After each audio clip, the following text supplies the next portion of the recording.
nós está dando um aumento agora de suma, bota básico de bijstand, que está aumentar agora de 450, está subir para 600 florim, e caminha com agora nós cidadãos que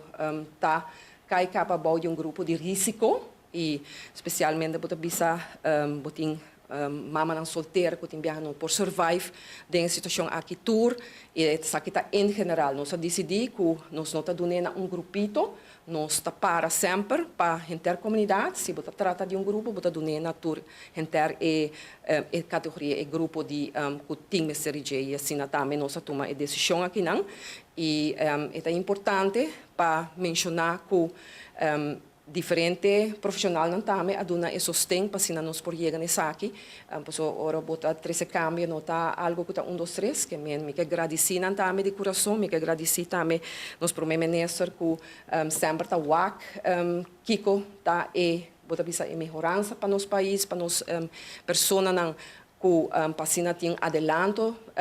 de nos generar também o ministro de finanças que também staff também ajuda nós para zoek uit como tá realizar isso aqui e naturalmente pessoas do meu bureau e também departamento de ação social. Nós temos uma dedicação ampla de gente no nosso gabinete para procurar para poder comprar de nos gente. Talvez está regardar outro ministério, também está diferente ministério que tem responsabilidade e tem tarefa para atender o tema de poder compra e tem gabinete tem uma linha opiclar que estão de menos recursos tá estão para mim que nos ajuda para procurar para sacar Aruba pouco a pouco fora de linha de pobreza que nos arranha tem e pensei mesmo que nos ajuda pensionado não mesmo que nos traz arriba lista positivo para procurar para uma lista mais ampla de remédio para cobrir assim na água também parte de ajuda para a família de escola que